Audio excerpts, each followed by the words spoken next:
Hello and welcome back to Part 3, Book 3, Chapter 3 of the Odyssey by Homer. And today we will be diving into Book 3, What Happened in Sandy Pylos. But before we do that, we'll do a quick, I think we'll start doing a quick, just a little word check here, just so y'alls can know how literate I am. So as I said before, when I'm going through and stumble on things and don't know how to pronounce something or absolutely butcher a word, I try to go back and verify. So from book 2, these were some of the words that we had trouble with, and after looking up a few things, we found out that Aegyptios is actually Aegyptius. So the T-I-O-S sound is more of a chus. Paysenior, I think, is just Paysenior. Dolores is Dolores. Tyro is Tyro. And the little house above the E that we got there, I think that calls for an E, an elongated E sound. So Alcamini, Mycanine, Alcamini, Mycene, Halithersis Masterides,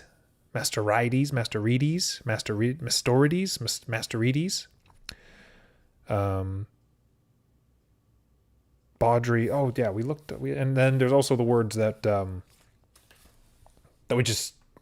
they look familiar, but we just have no idea what they mean. And we found out that Baudry, let me just look it up again here. Baudry.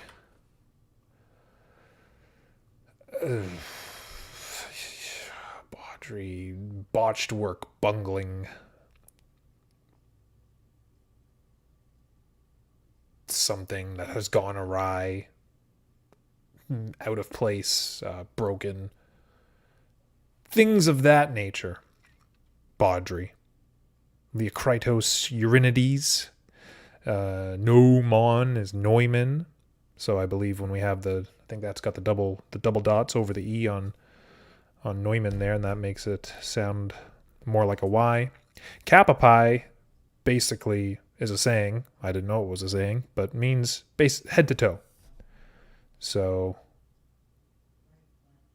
head to toe. If someone is like dressed up Kappa Pi or wearing armor Kappa Pi, they are wearing from top to bottom, basically. And antediluvian, it's a fun word, but basically means before the Great Flood. Which flood is that? I'm assuming it's the biblical flood.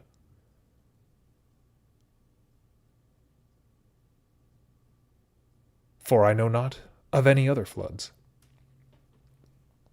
Anyways, that's our word recap.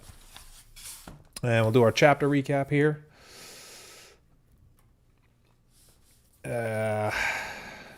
So basically, in Book 2, the meeting that Athena told Telemachus to organize, in Book 1, he did, and they were throwing down. It was a bit like if you've got that channel on TV that shows what goes on in your local government's parliament, where everyone's just sort of yelling and talking. It was kind of like that. But basically, Telemachus was telling everyone who had been, loitering about his place and eating his food and destroying his wares and his cattle and jockeying for position in the race to score and bag his mom. He was telling them to cut it out, and that the return of his father was close at hand, and that he was going to set off on this wonderful journey to ascertain the truth, or something close to it, about the whereabouts of his father. And, a few of the people, they had stuff to say. They were telling Telemachus to just chill and know his place, and then he had a few supporters and people saying that they would go with him on his journey. Zeus apparently summoned some eagles while all this was going on.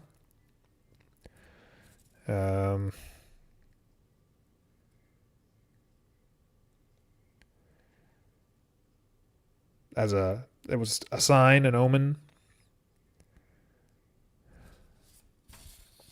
good or bad. I guess we will see. And then Athena comes back again, in the form of someone named Mentor, who is one of the people who end up going with Telemachus on this journey, and she gets everything ready for him. Basically, gets the crew and the ship, part of the ship, and book 2 ends.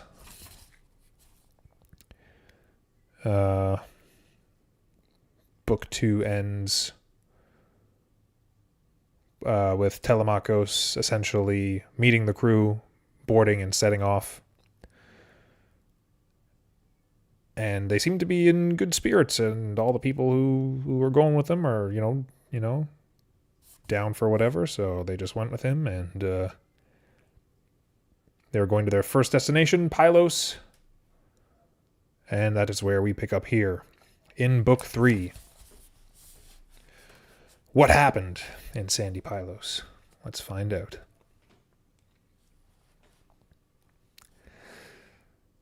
The sun leapt out of the lovely bay, high into the brazen sky, to give light to the deathless gods and to mortal men all over the fruitful earth.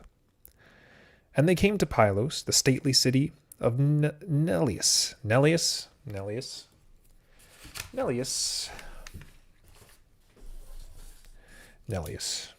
Can't be much more than that, right? Looks how it sounds. Sounds how it looks, rather.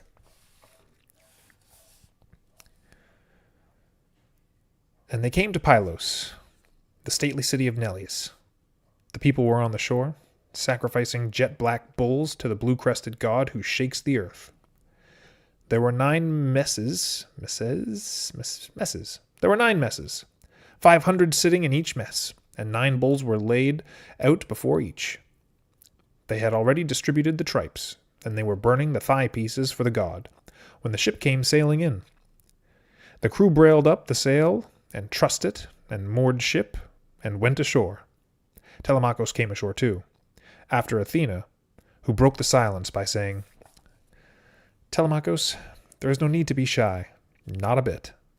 You know why you have come on this voyage, to ask news of your father, how he died, and where he was buried. Come along, then. Straight to Nestor. Let us learn what he really thinks and knows about it. You must speak to Nestor yourself, and ask him to tell you the whole truth. He has too much good feeling to deceive you. Telemachus answered, Mentor, how can I go? How can I greet him? I have no practice in polite speeches. Then again, a young man must be shy when he addresses an older man. Athena, with a glance of her keen eyes, replied, Some things you will think of yourself, Telemachus. Some things God will put into your mind. Not without the blessing of heaven were you born and bred, I think. What a nice thing to say. With these words, Pallas Athena led the way briskly.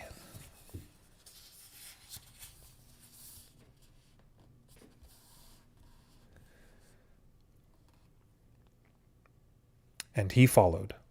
They came to the place where the Pylians were all gathered in their messes.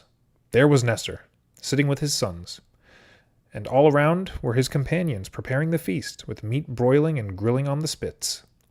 When they saw the strangers, they came up in a body and welcomed them, and bade them be seated.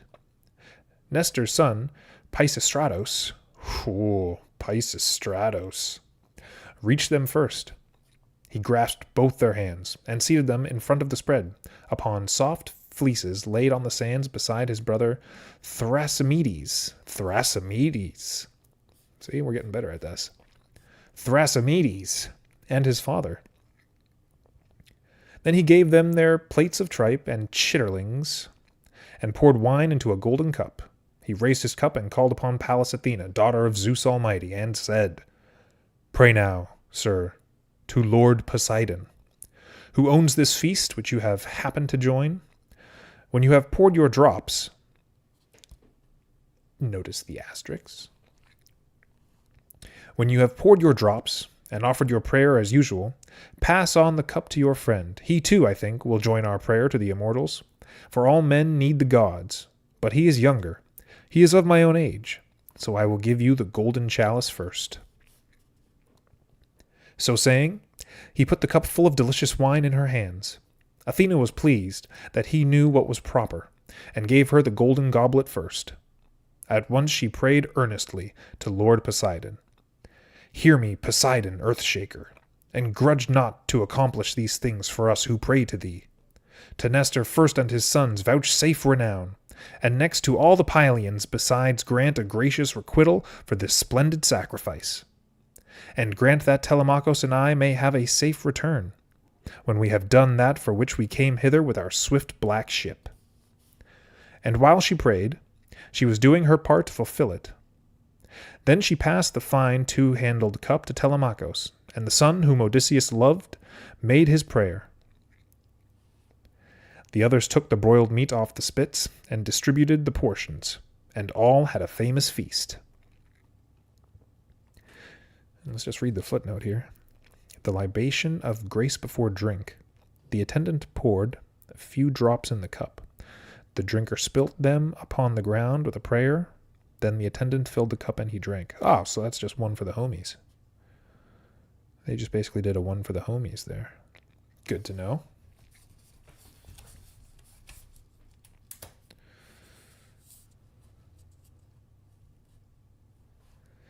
But when they had taken as much as they wanted, the old cavalier Nestor addressed them. That is better. And now I may be allowed to put a few questions to my guests, and ask who they are, since they have enjoyed their meal in peace.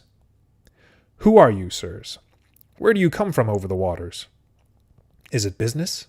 Or are you voyaging at random, like the sea robbers who voyage about and risk their lives to bring trouble into foreign parts? Telemachus now plucked up courage, for Athena herself gave him the courage to ask about his father's delay, that he might show he knew how to behave in society. He said, May it please your majesty, Nestor Neloiades. Neloiades? Neliades? Neliades. Nestor Neloiades. Neliades. Nestor Neliades? Now the double dot over the I. We need to clarify that. Neliades. Nestor. May it please your majesty, Nestor Neliades, you ask where we come from, and I will answer. We come from Ithaca, and the town under Mount Neon. Neon. Neon? Neon. Neon. My business is private, not public. I seek any news I can hear anywhere in the wide world of my father, the noble Odysseus, the ever-patient man, who they say fought by your side when you took Troy. We have heard all about the others who were in the war. We know where each of them died, to our sorrow. But as for that man, we have not even heard that he is dead. Such is the will of Cronion. For no one can tell us for certain when he died, whether he was brought low on land by his enemies, or at sea amid the billows of Amphitrite.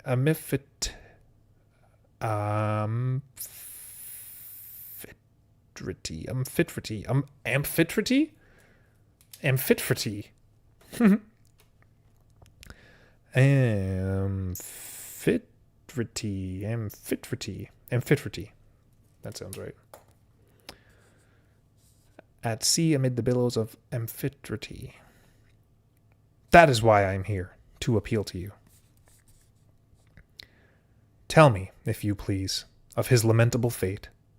If you saw it with your own eyes, or if you have heard anyone speak of him on his wanderings. For he was born to sorrow, and if any man ever was. And do not soften your words out of pity to spare me, but tell me plainly what you saw of him. I beseech you. If ever a word or deed my honorable father made you a promise and did it before Troy, where you Achaeans suffered so much, remember that now for my sake, and tell me the truth." "My dear boy," answered the fine old cavalier, "how you bring it all back to me. What we reckless fellows did go through. How we ranged over the misty seas in our ships for plunder, wherever Achilles led us. Wherever Achilles led us. How we fought round the great city of King Priam.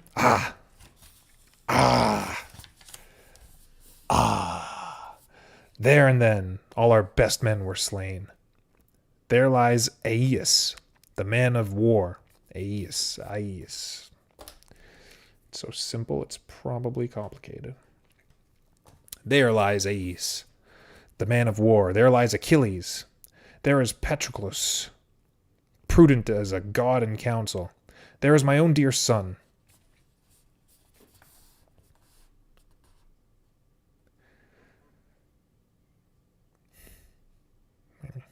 There is my own dear son, a man strong and without blemish, Antilochus, swift of foot beyond all, and a fighter. And what a world of troubles we suffered besides these. What mortal man could tell them all? Not if you would stay here 5 long years, or 6 long years, could you hear the whole story of the troubles which brave Achaeans there endured. You would soon be tired and go back to your own country. 9 long years we were busy, scheming and plotting and planning in every way possible, and only just managed it, thanks be to God. All that time no one came near Odysseus in resource, for that grand man was first by a long way in all plots and plans and schemes. Your father, I say, if you really are his son. If! You amaze me, young man. When I hear you speak, I might be hearing him. You could not imagine a young man could speak so like him.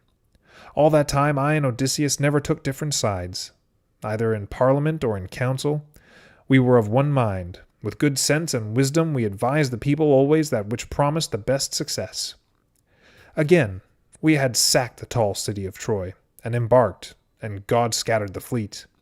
Then Zeus ordained a lamentable homecoming for us, for not all were sensible and fair-minded, and so a great many of them drew upon themselves an evil fate.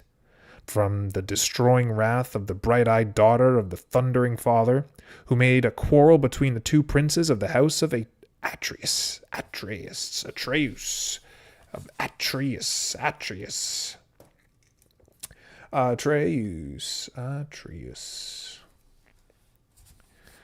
Princes of the house of Atreus.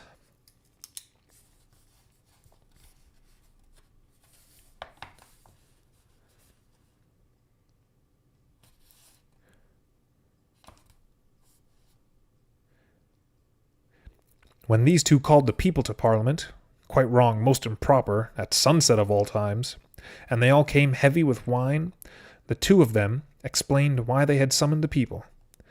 Then Menelaus advised them to see about the return voyage, and Agamemnon did not like it at all.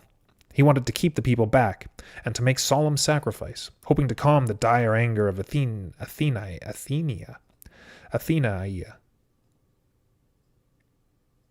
Poor fool. He did not know that she was not likely to yield, for the mind of the everlasting God is not quickly turned.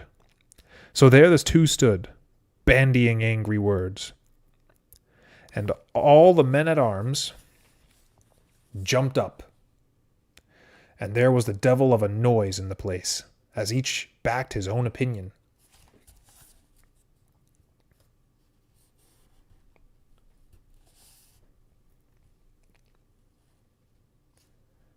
All through the night there was a lull, but the angry passions remained. For Zeus was preparing an unhappy issue from this trouble. Then at dawn, some of us launched our ships, and put our goods on board with the captive women dressed in their best. About half stayed on shore with King Agamemnon. Half of us embarked and rowed away. Quickly the ships ran on, for God made smooth the great billows of the deep. We came to Tenedos, and offered sacrifice there to the gods, longing to get home. But Zeus had no thought yet of home for us, hard god, to put a quarrel among us again for the 2nd time. There some turned back their ships, A fine trim-built lot they were, led by Prince Odysseus, for that deep and clever man wished to take the side of Agamemnon once more. But I went on with all the ships that were left, since I knew that Providence had trouble in store for them. With me went the warrior Diomedes, and he brought his companions then. Better late than never.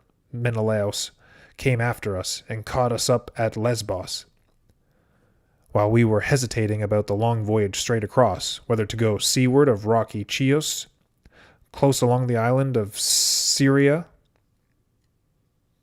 Syria? No, that's Syria. Syria? It would be Syria. Fyria. Syria. Keeping the island on our left, or inside of Chios, past windy Mimas. Okay, sorry, we gotta write some of these places down. Chios, Syria, Mimas.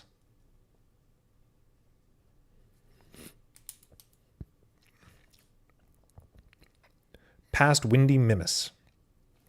We prayed God to show us a portent, and he showed us one, and told us to cut straight across the sea to Euboea.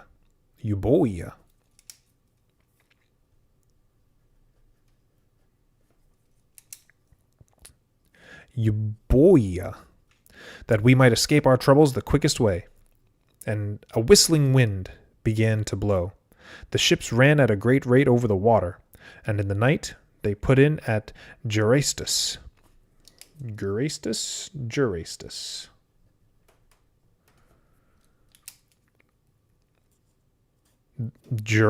the south promontory of Euboea. There we sacrificed many rump slices of bulls to Poseidon, in thanks for traversing that long stretch of sea. It was the 4th day, when the party of Diomedes Tydides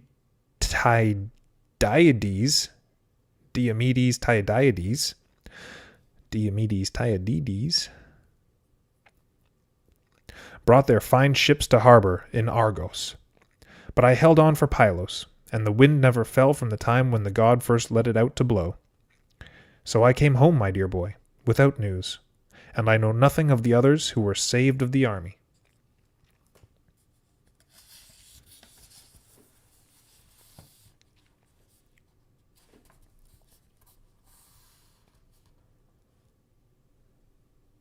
Or those who were lost.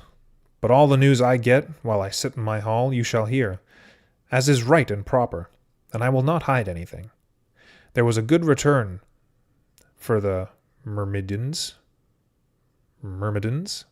they say, those champion spearmen, who were led by the doughty son of proud Achilles.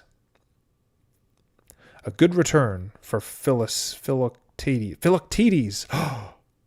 Philoctetes, that guy. A lot of yusses. A good return for Philoctetes, the famous son of Pylos.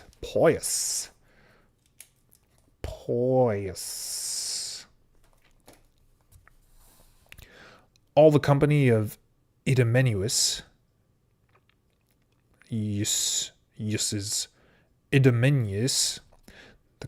all the company of Idomeneus were brought back safe to Crete, all who survived the war, and the sea did not take one of them. But Agamemnon you have heard of yourselves, although you live far away, how he came back, and how Aegisthus plotted a pitiable death for him. Well, he paid for it, sure enough, in horrible fashion. What a good thing it is that a son should be on the spot when a man is dead. That son, you see, took vengeance upon his father's murderer, the traitor Aegisthus, who killed his famous father. You too, my friend, be brave, for I see you are handsome and tall, and then those to be born in future generations will praise you.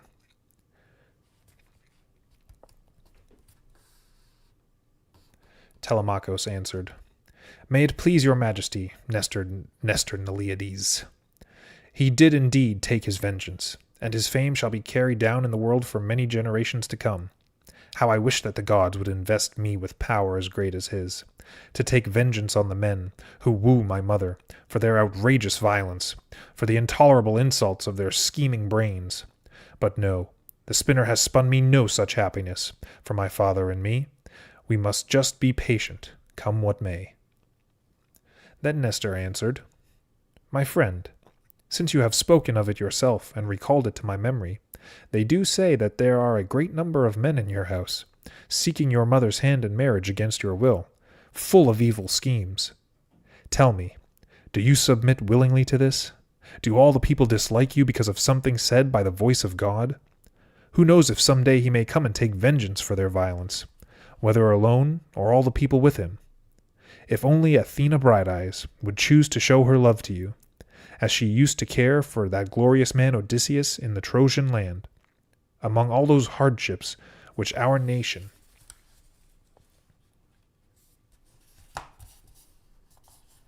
had to suffer. For never have I seen the love of the gods so manifestly shown as when Pallas Athena stood manifestly by his side. If only she would show love to you like that, and care for you. Many a one of them would have something else than weddings to think of. Telemachus answered, Sir, I do not think that will happen yet. What you say is too great. It amazes me. Never could I hope for that, even if it should be the will of God. Then Athena said, mind you, Athena is still posing as mentor now, so she's still in disguise. Telemachus, what words you have let slip between your teeth. It is easy for God to bring a man safely home if it be his will, even from a long way off. I would choose to suffer great tribulations, and then to live to return home, rather than to return safely, and then die beside my hearth, as Agamemnon died, by the treachery of Aegisthus and his own wife. But death is the common lot, which not even gods can keep from a man they love. As soon as the lamentable fate of dolorous death gets hold of him, that is dolorous, by the way, it's not Dolores, it's dollars. As soon as the lamentable fate of dolorous death gets a hold of him. Then Telemachus answered, Let us say no more of this, mentor. Although we are not free from sorrow, the day of his return can never dawn. The day of his return can never dawn, but the immortals have already ordained death for him and a black fate. Now there is something else I want to ask Nestor, since he knows men's manners and minds better than others do. They say he has been king through 3 generations of men, so that he has quite the look of an immortal to me, Nestor Neleides. Tell me the truth. How came my lord King Agamemnon to die? Where was Menelaus? How did the traitor Aegisthus manage to murder him, since the murdered man was far stronger? Was he not in his own city of Argos? Or was he somewhere else, and so the man took courage and killed him? Nestor answered him, Indeed, I will tell you the whole truth, my boy.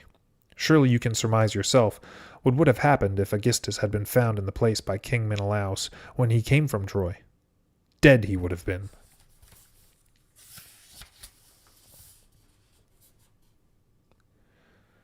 Not a clod of earth dropped upon him, but dogs and vultures would have torn his corpse to pieces, thrown on the ground outside the city walls.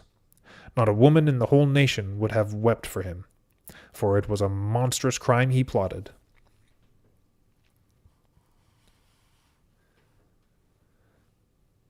We were over there doing our arduous duties, firmly fixed. He at ease in a corner of that land of horses, bewitching Agamemnon's wife forever with his talk. At first she would have nothing to do with the shameful business. I mean, Queen Clytemnestra?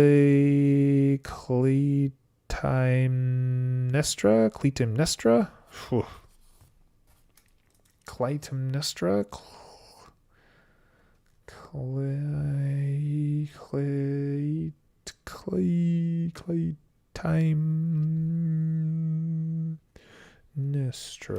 Clytemnestra, Queen Clytemnestra. For she was not really a bad woman, And there was that singing man by her side.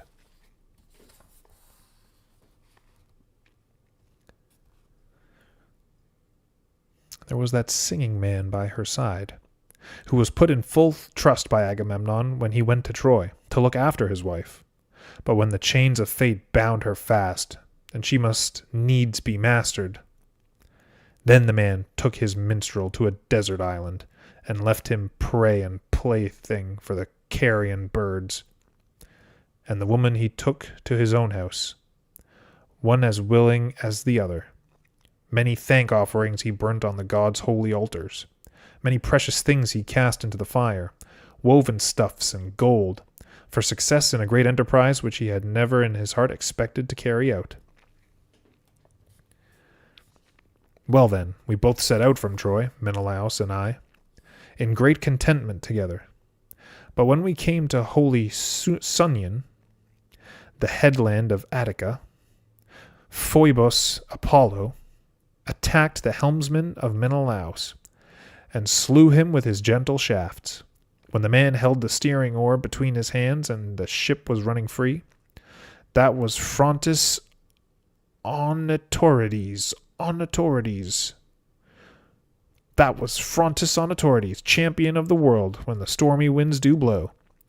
So for all his haste to go on, he stayed there until he could bury his comrade and perform the funeral rites. But when he followed us over the purple sea, and the ships came in their course to the steep cliff of Malea, Zeus Almighty decreed a hard road for him to travel. He poured out a hurricane of whistling winds and monstrous swollen waves mountain high.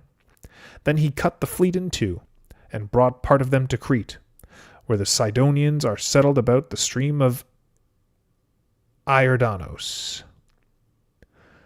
There is a smooth cliff running down steep into the sea at the verge of Gortine.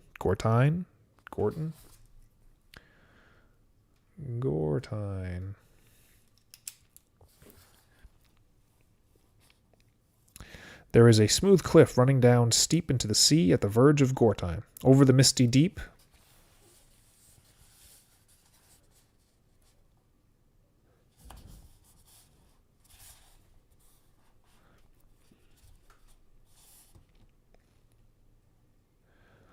where the wind from the southwest drives a great wave against the western headland up towards Phaistos, and a little bit of stone keeps off the great wave. So far they came, and then the men escaped death with great trouble. But the ships were all smashed to pieces on those rocks by the sea.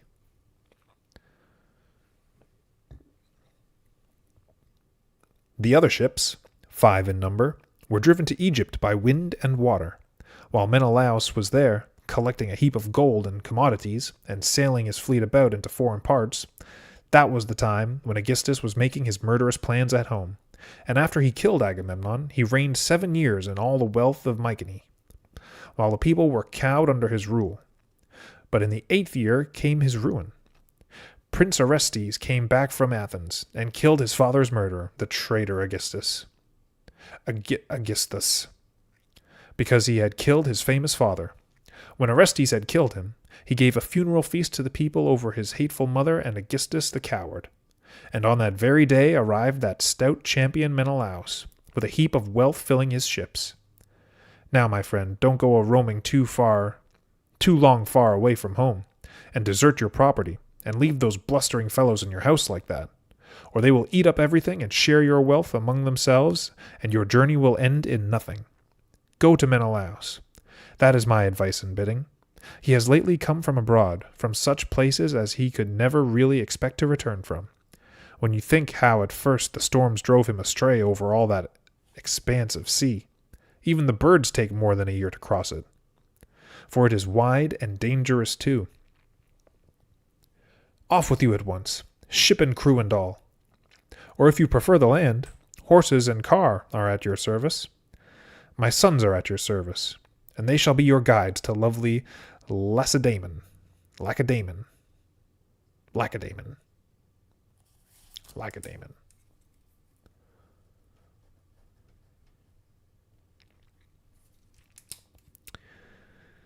Horses and car are at your service. My sons are at your service. and they shall be your guides to lovely Lacedaemon. And there you will find Menelaus. Beg him yourself to tell you the truth. But he will not deceive you, for he knows what is right and proper." When he finished, the sun set and darkness came. Then Athena spoke, with her bright eyes glinting.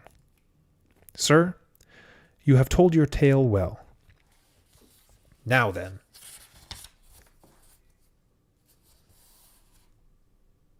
cut the tongues of sacrifice, and mix wine that we may pour libations to Poseidon and the other immortals. And think of our rest. It is high time now, for the light has gone down into the west, and it is not fitting to sit long at a feast of sacrifice, but to pass on."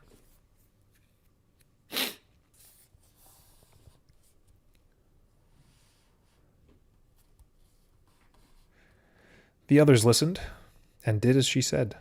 Attendants poured water over their hands. Boys filled the mixing bowls to the brim, and served wine to all after pouring in the first drops. They cast the tongues on the fire, and the company standing poured out one after another the first drops in honor of the gods.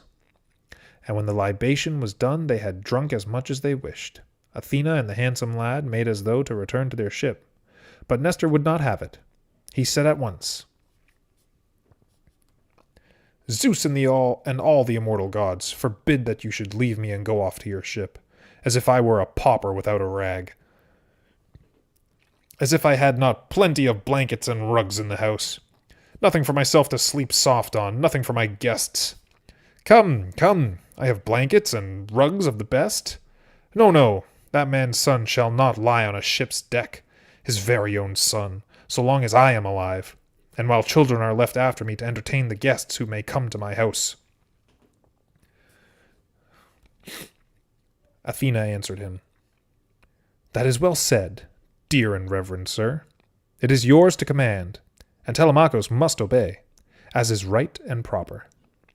Well, he shall stay with you and sleep in your mansion, but I will return to our ship, to hearten the men and make them do their duty. You see, I am the only man of full years among them. The rest are all of an age with our brave young Telemachus, and come as volunteers out of affection for him. So I will just lie down in the old black ship for this night. But tomorrow I mean to visit the Cauconians. Those good fellows owe me a claim. No new thing, and no small thing.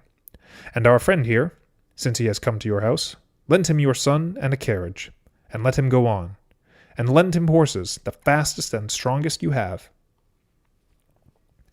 With these words, Athena departed, taking the shape of a sea osprey.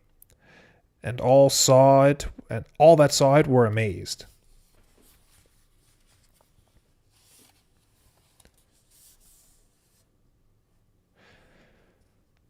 The old man was amazed when he saw this with his own eyes, and he grasped Telemachus by the hand and said, "My friend, I do not think you will turn out a coward or a craven, if in your young days you have gods to escort you.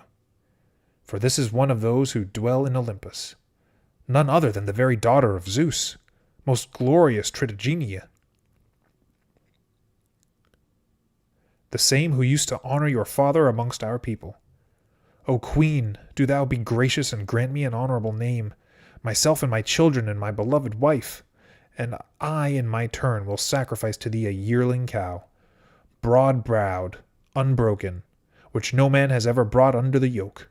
Such a one I will sacrifice to thee, and cover the horns with gold." Thus he prayed, and Pallas Athena heard his prayer. Then Nestor led them all, sons and godsons, to his fine mansion house. And when they came to the king's house, they sat down in order upon chairs and settles. Then the old king had a mixing bowl filled with delicious wine, 11 years old when the cellarer cut the cap and opened it. Such was the wine which the old king sent for. And as he sprinkled the sacred drops, he prayed earnestly to Athena, daughter of Zeus Almighty. They poured their drops and drank, and separated, each to his own room to sleep.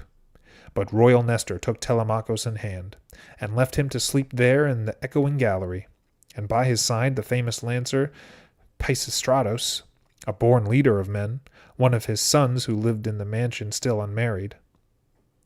The king slept himself in a recess of the lofty hall, and there the queen his wife prepared bed and bedding. Dawn showed her rosy fingers through the mists of the morning. King Nestor arose from his bed, and went out to the smooth stone benches which were before his lofty doors, all white and brightly polished. There in former days had sat Neleus, his father, wise as a god in council. But he long since had yielded to fate and gone down to Hades. And now Nestor sat there as warden of the nation, holding the royal scepter. About him gathered all his sons as they came from their rooms. Echephron and Stratios, Perseus and Eratos.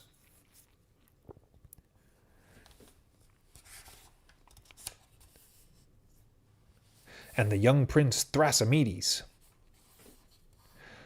Last came the sixth, Pisistratos, a fine young fellow, and they led out Telemachus to a seat looking like a young god. Then Nestor addressed the company. Quickly, my dear boys, carry out my wish, that I may find favor with Athena, first of all the gods, who showed herself manifestly at our rich sacrifice yesterday. Be quick! Let one go into the country for the heifer. Heifer? Heifer?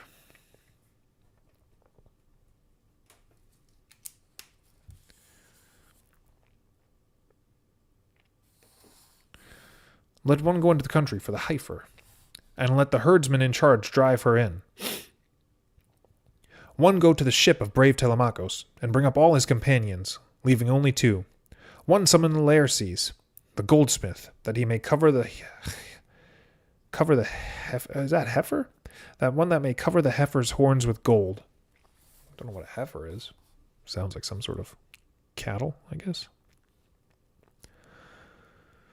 That he may cover the heifer's horns with gold. The rest of you stay here together, and tell the women indoors to get ready a good meal in my house, and set the places and collect the firewood and bring clean water. Then they all bustled about. The heifer came from the country. The companions of Telemachus came from their ship. The smith came with all his tackle, the tools of his trade, anvil and hammer and handy tongs, which he used to work the gold. And Athena came to receive the offering. Old King Nestor provided the gold, and the goldsmith covered the horns, fitting the gold neatly to please the goddess with a handsome sight. Stratios and young Echephron led the heifer by the horns. Eratos came out of his room, bearing in one hand the jug of water in a bowl worked with a flower pattern, and in the other hand a basket with the sprinkling meal. Thrasymedes, the young soldier, was there, holding a sharp axe to cut down the heifer. Perseus held the bowl for the blood. Old King Nestor began the rite with hand wash and barley meal, and as he did it he prayed earnestly to Athena, while he cast the forelock into the fire. The barley meal was sprinkled on the victim's head. A few hairs were plucked from the head and cast into the fire. Okay. By the book. Got it. When they had prayed and sprinkled the barley meal, at once Thrasymedes approached and struck the blow. The axe cut through the sinews of the neck, and the strength went from her. Then all the women raised their Alleluia. Alleluia. Daughters and sons wives of Nestor's honored consort Eurydice, eldest of the daughters of Clymenos.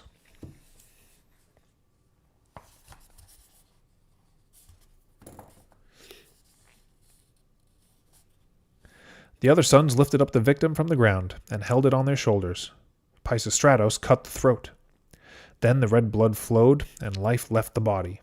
So they broke her up forthwith and cut out the rump slices in proper form, and wrapped them one slice between two pieces of fat, and laid other slices of raw flesh upon these. The old king burnt them upon the faggots, and poured over them sparkling wine. The young men stood by his side, holding their 5-pronged forks in their hands. Then, after the rump slices were burnt, and they had divided the tripes, they chopped up the rest and ran the pieces on spits, and grilled them holding the ends of the spits in their hands. Meanwhile Telemachus had been bathed by Polycasta, the youngest daughter of Nestor and Neleides. And when she had bathed him and rubbed him with olive oil, she gave him a wrap and a tunic to wear. Then he stepped out of the tub, as handsome as a young god. He came to Nestor's side and sat down by the king. The others had now roasted the fleshy parts and taken them off the spits, and they were sitting down to their meal. Good men look after them, pouring out the wine into golden cups.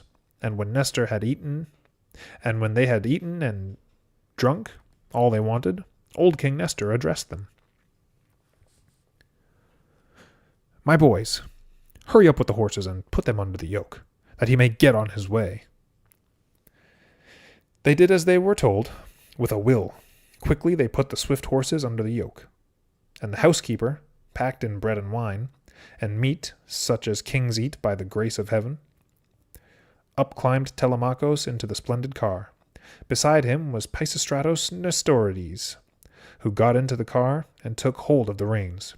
He whipped up the horses, and they left the tall castle of Pylos, and flew on nothing loath into plains. So all day long they shook the yoke up and down. The sun went down, and all the ways became dark. And they came to Pherae, to the house of Diocles, the son of Ortolocus, whose father was the river god Alphaeus. His father was the river god Alphaeus. There they rested for the night, and he gave them gifts that were a guest's due. But when dawn showed her rosy fingers again,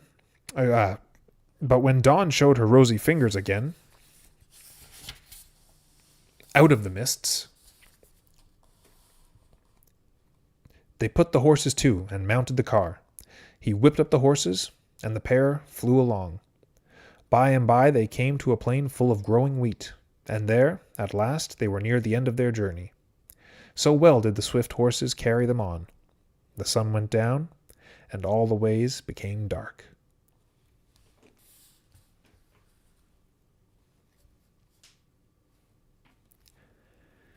And that brings us to the end of Book 3, What Happened in Sandy Pylos. What's going on? Noticing a bit of formula here where they go and sit and feast and the gods flex their godlike powers and everyone is amazed and Telemachus is just, riding on high. Good for him, though. Good for him. So we met quite a few people in this chapter. All the people at Pylos. You have Nestor, who tells Telemachus basically he's got to go see Menelaus. Because Nestor, Menelaus, and Odysseus were all, I guess, sort of part of the same company that went off and took Troy, and so he doesn't know what happened. He doesn't know what happened to him, but he tells Telemachus that Menelaus might, and so he goes there.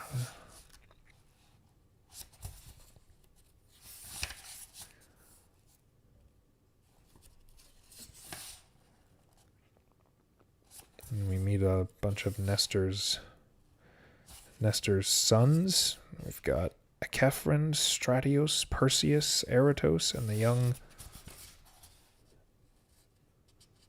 Prince Thrasymedes, and then Pisistratos, who are taking care of Telemachus at the behest of Nestor and bringing him to his next stop, which is Lacedaemon, and is where Book 4 takes place, and that will be for next time. So thanks so much for following along. Stay tuned for the next entry of the Odyssey by Homer. It will be Book 4, what happened in Lacedaemon. Lacedaemon. We'll figure it out. I hope. Anyways, thanks for joining us, and until the next time.